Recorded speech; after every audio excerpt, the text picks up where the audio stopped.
வாழ்க்கோளம். அறிவு சார்ந்த சான்றோர் பெருமக்களே, இனிய ஒரு தவம் அருட்தந்தை அவர்களுடைய அனுபவத்துல நமக்கு கிடைச்ச ஒரு அற்புதமான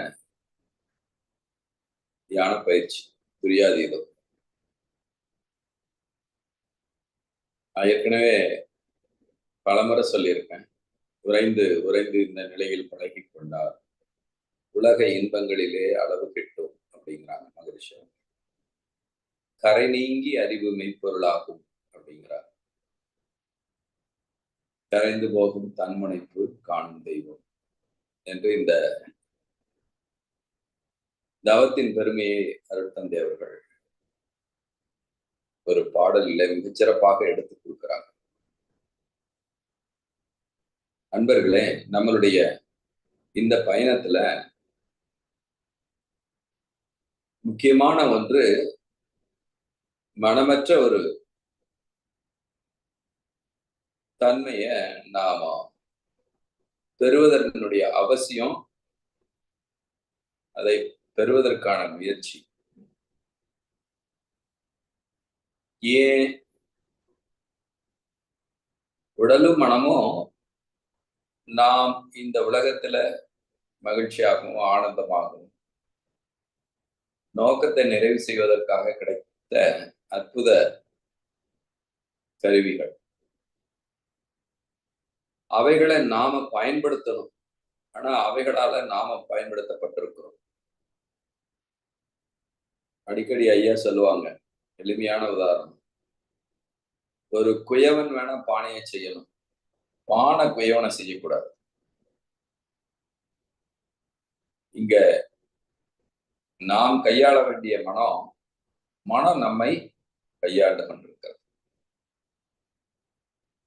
இப்ப மனமற்ற நிலை என்பது ரொம்ப கஷ்டமானது. அது நம்மால செய்ய முடியாதுங்கிற எண்ணத்துல நாம இருக்கிறோம். ஆக்சுவலா அது ரொம்ப எளிமையான விஷயம். அது எப்படி கையாளணுங்கிற தெரிஞ்சுக்கிட்டா போதும். அது வரைக்கும் அது ரொம்ப கஷ்டமான ஒண்ணு. எப்படி அப்படின்னு சொன்னா, ராமாயணத்துல வாலின்னு ஒரு கேரக்டர் நீங்க கேள்விப்பட்டிருப்பீங்க. சுக்ரீவன் என்ற என்பவனுடைய அண்ணன். அவன் ஆக்சுவலா ராம பக்தர். ஏதோ அவனுடைய தவறான புரிதல் காரணமா தன் தம்பிய நாட்டை விட்டு துரத்துறான். அந்த கதை அப்படி போகுதுன்னு வச்சுக்கோங்களேன். அவனுக்கு ஒரு ஆற்றல் இருக்குது. நீங்க கேள்விப்பட்டிருப்பீங்கல்ல. யார் ஒருவன் அவனுக்கு முன்னாடி நின்று அவனை யுத்தம் செய்ய கூப்பிடுறாங்களோ, அவனுடைய பலத்துல முக்காவாசி பலம் அவனுக்கு போய் சேர்க்கும். யாருக்கு? வாலிக்கு வந்துடும்.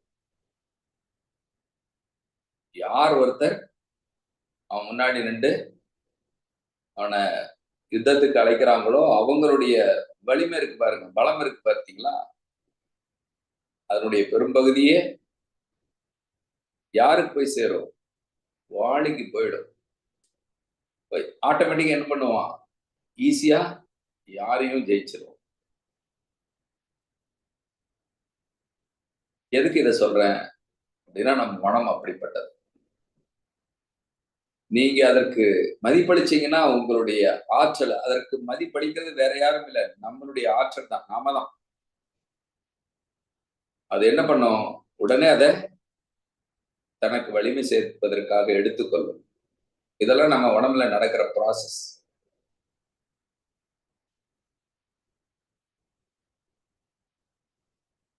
அப்படி எடுத்துக்கொள்வதால நீங்க அடக்க நினைச்சீங்கன்னா அது அலையும். மீண்டும் அது வீறு கொண்டு எழும். உங்களால அதை ஒன்றும் பண்ண முடியாது. பிகாஸ் வாலி போல அது என்ன பண்ணும்? உங்களுடைய ஆற்றலை அது தனதாக்கி கொண்டு உங்களுக்கு எதிர்த்து வேலை செய்ய ஆரம்பிச்சிடும்.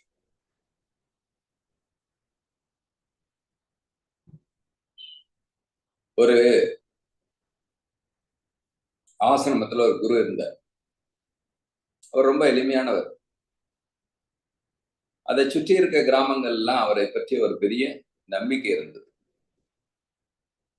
அவர்கிட்ட அமானுஷ்ய சக்தி எல்லாம் நிறைய இருக்கு. அவரு அதை யாருக்கும் சொல்லி தரமாட்டார். அத பெறுவது ரொம்ப கடினம் அப்படிங்கிறதெல்லாம் அந்த அவரை சுற்றி இருக்கிற கிராமங்கள் எல்லாம் நம்பப்பட்டது. இத தெரிஞ்ச ஒரு இளைஞன் என்ன பண்ணான் அப்படின்னா, நான் எப்படியாவது அந்த குருவுகிட்ட போய் அவருக்கு சேவை செஞ்சு அந்த சக்தியெல்லாம் பெற்று வருகிறேன் என்று சவால் விட்டுட்டு போறான். போய் அவர்கிட்ட, குருவே, நான் உங்களுக்கு பணிவிடை செய்வதற்காகவும் சீடனாக இருப்பதை விரும்புறேன், அதனால என்ன சேர்த்துக்கங்கன்னு கேட்கிறாரு. அவர் ரொம்ப யதார்த்தமான அவர் சொல்றாரு, டேய், நீ அப்படி நினைக்கிற மாதிரி ஒண்ணும் இல்லை. எனக்கே நானு சர்வையில் ரொம்ப கஷ்டப்பட்டுட்டு இருக்கேன் என் தேவைகளை நிறைவு செய்யவே. இல்ல, நீ ஏன் வந்து கஷ்டப்படுற? நீ ஏதாவது ஒரு தொழிலையோ ஏதாவது ஒரு பழப்ப பார்த்துட்டு போ அப்படிங்கிறார். அவன் கேட்கறதா இல்ல. இல்ல இல்ல, நீங்க என்னைய அனுமதிக்கணும், நான் உங்களுக்கு பணிவிட செஞ்சாகணும். இவ்வளவு சொல்றாரு, அவன் கேட்கல. சரி, ரைட், பண்ணு அப்படின்ட்டு அவனும் ஓடி ஆடி அவருக்கு எல்லா வேலைகளும் இரவும் பகலுமா செய்யறான். அவரு பல நேரங்கள்ல அதை சொல்றாரு, நீ எதுக்கு வந்திருக்கேன்னு நான் புரிஞ்சுக்கிட்டேன், என்கிட்ட அந்த மாதிரி எந்த சக்தியும் இல்ல, அதனால நீ அதை எதிர்பார்த்து இருந்தேன்னா முட்டாள்தனம், தயவு செய்து புரிஞ்சுக்கோ அப்படின்னு சொல்றாரு. அவன் நம்புற மாதிரி இல்ல. குருவே, நீங்க பொய் சொல்றீங்க, நான் ஒத்துக்க மாட்டேன். உங்ககிட்ட இருந்து அந்த ஆற்றல் சக்திய அந்த வழிமுறைகளை கட்டாயம் நானு தெரிஞ்சுட்டு தான் போவேன் அப்படின்னு பிடிவாதமா இருக்கான். அவர்கிட்ட உண்மையிலேயே அந்த மாதிரி எதுவும் இல்லை. பார்த்தாரு, இவனுக்கிட்ட சொன்னா புரியல. சரி, ஒரு நாள் முடிவு பண்ணிட்டார். காலையில அவனை கூப்பிட்டாரு, இன்னைக்கு சாயங்காலம் வா, உனக்கு அந்த சக்தியை பற்றிய விளக்கத்தை சொல்ற, நீ முடிஞ்சா முயற்சி செய்து பாருங்க. அவனுக்கு ஒரே சந்தோஷம் அன்னைக்கு. ஓ, எப்படியோ அவன் நினைச்ச மாதிரி ஆயிடுச்சாச்சான். ரொம்ப சந்தோஷம். போறான். போய் அன்னைக்கு சாயங்காலம் குருவா இருக்காம சொல்றாரு, ஒரு எளிமையான மந்திரம் அப்படின்னு வச்சுக்கோங்களேன். சாதாரண ஒரு எல்லாரும் பயன்படுத்தக்கூடிய ஒரு உதாரணமா ஹரி ஓம் ஸ்ரீ அப்படின்னு ஏதோ ஒரு சின்ன மந்திரத்தை அவன் சொல்றாரு. அது அந்த ஊர்ல எல்லாத்துக்குமே தெரியும் இந்த மந்திரம். இதுதாண்டா அந்த மந்திரம்னு சொல்றாரு. உடனே அவன் வந்து, குருவே, என்னை ஏமாத்தாதீங்க, இந்த மந்திரம் ஊர்ல இருக்க எல்லாத்துக்குமே தெரியும், நீங்க இதுல அந்த சக்தி இருக்குதா சொல்றதை என்னால ஏற்றுக்கொள்ள முடியாது அப்படின்னு சொல்றாரு. அதுக்கு அவர் சொல்றாரு, சரி, நீ சொல்றது உண்மைதான், இது எல்லாத்துக்கும் தெரியும், ஆனா இதுல சில நுட்பம் இருக்குது, அதை நான் உனக்கு சொல்றேன், அதன்படி செஞ்சேன்னா உனக்கு அந்த ஆற்றல் வரும் அப்படின்னு சொல்றாரு. அது என்ன நுட்பம் அப்படின்னு கேட்கிறான். உடனே அவர் சொல்றாரு, இந்த மந்திரத்தை சொல்லும் போது நீங்க குரங்க நினைக்காத, அப்படி நினைக்காம செய்துட்டேன்னா உனக்கு அந்த ஆற்றல் வசியமாகும் அப்படின்னு சொல்றாரு. அவன் சிரிக்கிறான். நான் இது வரைக்கும் என்னுடைய பார்வையில அல்லது நான் அதுக்கு குரங்குக்கு பக்கத்துல போனது கூட இல்லை, ஏதோ பாடத்துல படிச்ச விஷயங்கள் தான், அதனால நிச்சயம் அது எனக்கு வராது, அதனால என்னால நிச்சயம் செய்ய முடியும், பாருங்க செஞ்சு காட்டுறேன் அப்படின்னு சொல்றேன். சரி, போன்னு சொல்லி அனுப்பிச்சிடுறாரு. அடுத்த நாள் காலையில அவன் குளிச்சு ரெடி ஆகிட்டு உட்காந்து கண்ணை மூடி அந்த மந்திரத்தை சொல்ல ஆரம்பிக்கும் போது கண்ணை மூடணுன்னே அவனுக்குள்ள குரங்கெல்லாம் வருது சுத்தி. அவனுக்கு ஆச்சரியமா இருக்கு, என்னடா இது வரைக்கும் நாம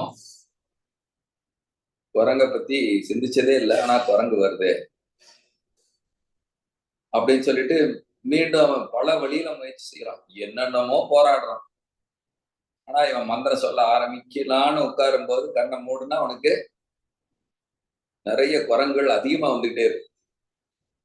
ஒரு நாளுக்கு அடுத்த நாளுக்கு அடுத்த நாள் அதிகமா வந்துட்டே இருக்கு. அவனால அத ஒண்ணுமே பண்ண முடியல. ஒரு நாள் இரவு பூரா முயற்சி பண்றான். நோ வே, உனக்கு சான்ஸே இல்லை. கண்ணை மூடுனா மந்திரம் சொல்ல ஆரம்பிக்கிறது. கண்ணை மூடுனா அவனுக்குள்ள என்ன வந்தது? குரங்கு வந்துருச்சு. சோ அந்த எண்ணத்தை அவன் அடிக்கணும்னு நினைக்கிறான். அது வலிமை பெற்றுக் கொண்டே இருக்கிறது. அவனால தாங்க முடியல. அடுத்த நாள் காலையில போறான். குருவே, என்னால இதை செய்ய முடியல, என்ன பண்றது? நான் அதனாலதான் முதலே உனக்கு சொன்னேன், உங்ககிட்ட சொல்லக்கூடாதுன்னு சொன்னேன், நீ கேட்கல.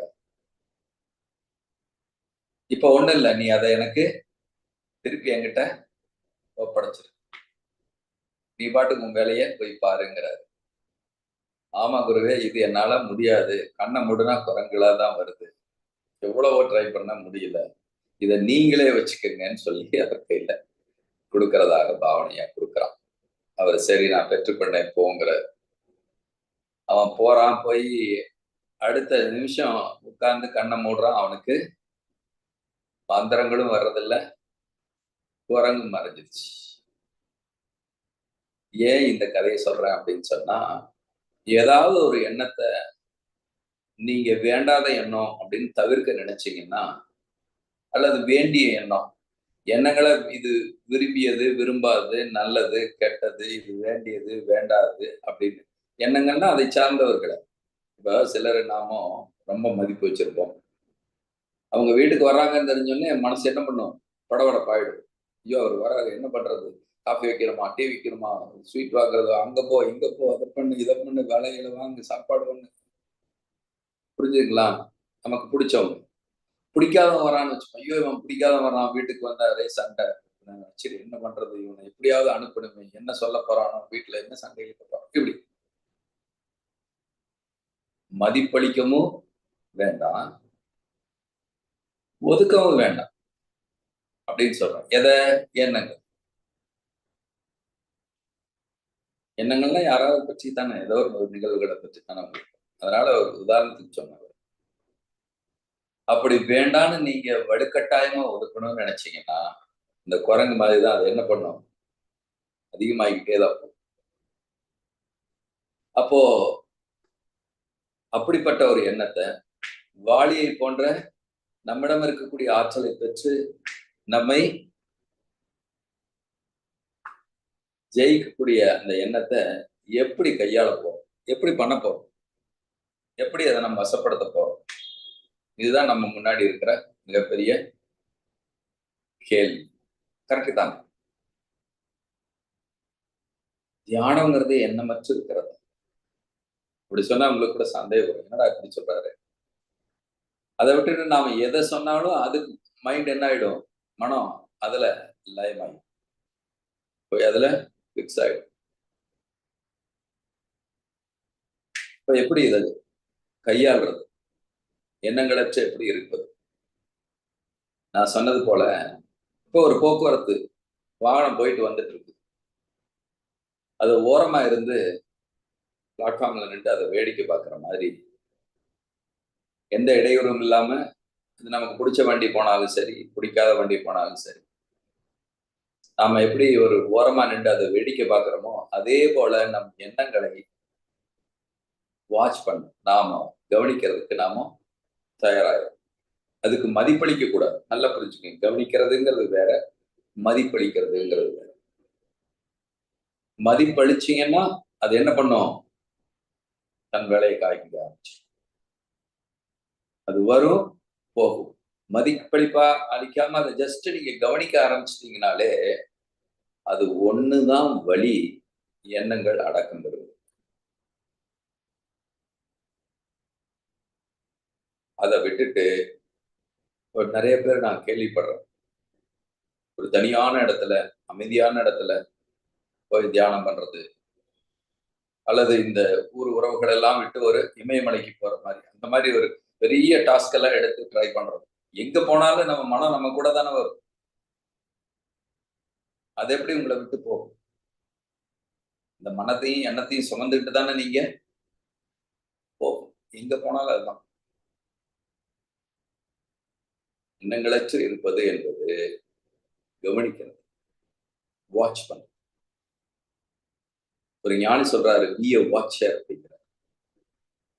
ஒரு கண்காணிப்பாளனாக கவனி, அவ்வளவுதான். அதற்கு மதிப்பளிக்க வேண்டாம் சொல்ற. நண்பர்களே, இந்த நுட்பமான விஷயத்த மனதுல எப்பயுமே ஆழமா பதிய வைத்துக் கொள்ளுங்க. எப்பெல்லாம் வாய்ப்பு கிடைக்குமோ அப்பெல்லாம் உங்களை மெதுவாக கண்களை மூடி உங்க எண்ணத்தை கவனி. மதிப்பளிப்பது என்பது அதோடு நீங்க உங்களை கனெக்ட் பண்ணிக்கிறது. நோ, அது செய்யாது. ஜஸ்ட் வாட்ச் பண்ணு. அது வரலாம், போகலாம். அது வந்து வந்து பார்க்கும். உங்களை தூண்ட முயற்சி செய்யும். ஓ, அந்த விஷயமா அப்படின்னு வச்சுக்கோங்களேன். டக்குன்னு உங்ககிட்ட இருந்த ஆற்றல் அது. அதற்கு வலிமை சேர்ப்பது, தன்னை வலிமைப்படுத்திக் கொள்வது எப்படின்னா, உங்களுடைய ஆற்றல் எடுத்துதான். உங்ககிட்ட இருக்கிற ஆற்றல் பாருங்க, அதை தனக்கு தனதாக்கி கொண்டு அது என்ன பண்ணும், வலிமை பெற்று. அப்ப நாம் என்ன பண்ணணும், அதற்கு மதிப்பளிக்காம கவனிக்க பழகிக்கணும். அப்படின்னா இது நல்லது, இது கெட்டது. நம்ம நிறைய படிச்சிருக்கோம், நிறைய மேனுஸ்கிரிப்ட்ஸ் எல்லாம் படிச்சிருக்கோம். இது நல்லது, இது கெட்டது. இப்பெல்லாம் யூடியூப் அது இதெல்லாம் நிறைய வந்துட்டாங்க. இதை சாப்பிடாத, அதை சாப்பிடாத, இப்படி தூங்க, அப்படி தூங்க, இப்படி வரணும், அப்படி வரணும், இப்படி போகாத, அப்படி போகாத, இப்படி பேச, அதை பேசணும். நிறைய சிஸ்டம் உங்களுக்கு கற்பிக்கப்படுகிறது. அவைகள் எல்லாமே தடை கற்கள், பேரியர்ஸ். நல்லா புரிஞ்சுக்கணும். அதெல்லாம் இருக்கட்டும் ஒரு பக்கம், வரட்டும். அதை என்ன பண்ணிடுறீங்க, அதோடு உங்களை இணைத்துக் கொள்ளாமல் ஓர நின்று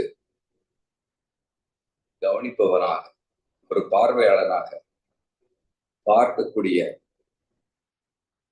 ஒரு பக்குவத்தை நாம் ஏற்படுத்துவதன் மூலம் இந்த விழிப்புணர்வு என்ற பயணத்துல உங்களை இன்னும் அடுத்த தளத்திற்கு கொண்டு செல்வதற்கான வாய்ப்பு இருக்கிறது என்று சொல்லி இன்றைய சிந்தனையை நிறைவு செய்கிறேன். நிறைவு வாழ்க்கை.